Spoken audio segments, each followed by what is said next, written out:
Take the young girl yonder, rolling her own cigarette. What about her? Cocky little faggot. She looks so bloody superior. Well, by God, Carter, she's got a right shock ahead of her, I can tell you. What? Old age. Look at her with her fresh face and her clean hair and her straight nose. In my day, she'd have been an old woman by now. She'd have had wrinkles, sagging tits and a gaggle of snotty-nosed kids hanging round her ankles. Carter Brandon looked across at her again out of the corner of his eye.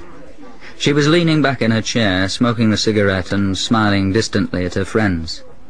She had slim white hands with sparkling fingernails. Her jumper was loose, but he could see the swell of firm breasts. Nay, Carter, she can't hold back old age and sickness and dropping you loose change in the sub-post office on pension day. Look at her again, lad. Look at her long and hard, and you'll see old age grinning and smirking at you just below the skin. Carter Brandon raised his pint pot to his lips and looked at the girl through the bottom of his glass. And as he stared at her, slowly she turned into an old woman. Wrinkles appeared on her upper lip. Her slim white hands grew brown-spotted and crooked and clawed. The jumper flagged and sagged. He snatched the glass from his lips and banged it hard on the table. Give over, will you? Bloody give over! Yes, Carter, yes. The best thing we can hope for in life is a fatal trolleybus accident in the days of her prime. Carter Brandon went to the bar. The youth in front of him was ordering a half-pint of cider and a packet of pork scratchings. He took out a purse and paid for it with a finicky combination of coppers and 5p coins. Carter Brandon asked for 2 pints of bitter, 2 ginger wine chasers, and 2 jars of cockles in vinegar. That's better, love. That's what I call a real order. Carter Brandon returned to the table with the drinks. 2 cutthroat finches squabbled in the bamboo aviary. I reckon it's a sight more easier getting the cockles out of their shells than getting them out of these bloody bottles, don't you, Carter? Ah, well, lad, not a bad outing is this, eh? You can't whack a good grumble and gripe for reviving the spirits, can you? The blonde girl smiled at Carter Brandon once more. Sparkling fingernails, firmness, confidence, youth. He looked at her through the bottom of his pint glass. Ash blonde hair, smooth long neck, clear green eyes flecked with grey. You know, Carter, I sometimes look around me and I wonder to myself, what's going to become of mankind, Carter, eh? What'll it be like 100 years from now on? Different, I should imagine. We wouldn't know it. You'll have spaceships to take you from Hunslet to Oil and Common.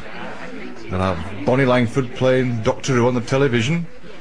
And all the babies will be born out of test tubes on the bacon counter at Tesco's. No, lad, no, it'll not be like that. I've got faith, you see. Faith? Faith, lad, faith. Faith in the old and tried values of the north of England. We'll not give in to the digital alarm clock that easy. The blonde girl stood up, nodded to her fellow students and made for the door. As she passed by Carter Brandon, her sleeve caught his shoulder, and he picked up the scents of fresh-washed hair and yielding limbs. He smiled at her. But she did not see him. Uncle Mort took out a cockle from the jar, sucked it briefly, and then placed it in the ashtray with its erstwhile colleagues. He sighed. Aye, Carter.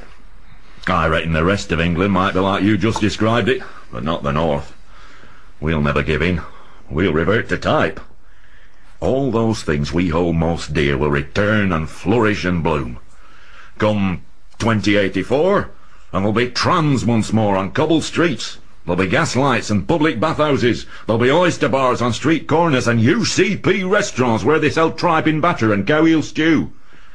You'll have Stainless Stephen on the music hall. All the footballers will wear baggy trousers and have partings in the middle of their heads. We'll pay for pints in half-crowns and threepenny bits. We'll have the Northern Home Service back on the wireless. It'll be paradise regained, Carter. Unnoticed by them, the young people had left the pub. There were only 2 customers left. A zebra finch trumpeted in the indoor aviary. They had one more round of drinks. Carter Brandon looked through the bottom of his pint pot towards the table where the blonde girl with the straight nose and the rimless spectacles had been sitting. He saw mocking eyes. He saw curling lips. He saw love. He heard its whispers. He smelled its youth. Come on, time to go. Come on! I said it's time to go! They stood up and the flat-chested barmaid followed them to the door.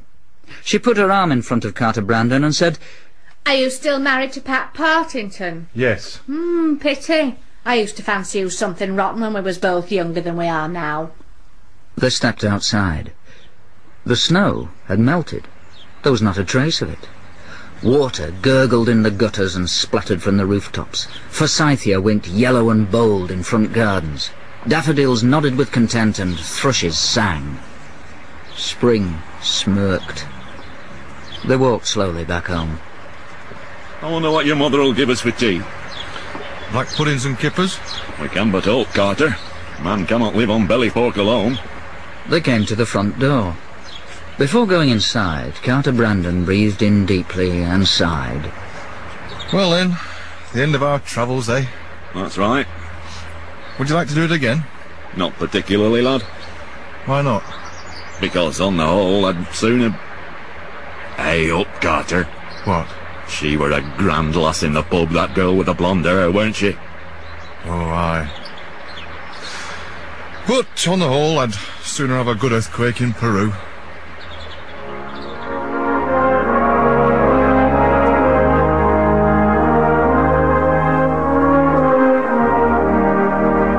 That was 2084. Stephen Thorne played Uncle Mort, Peter Skellen played Carter Brandon, the barmaid was played by Liz Goulding, and the narrator was Christian Rodska.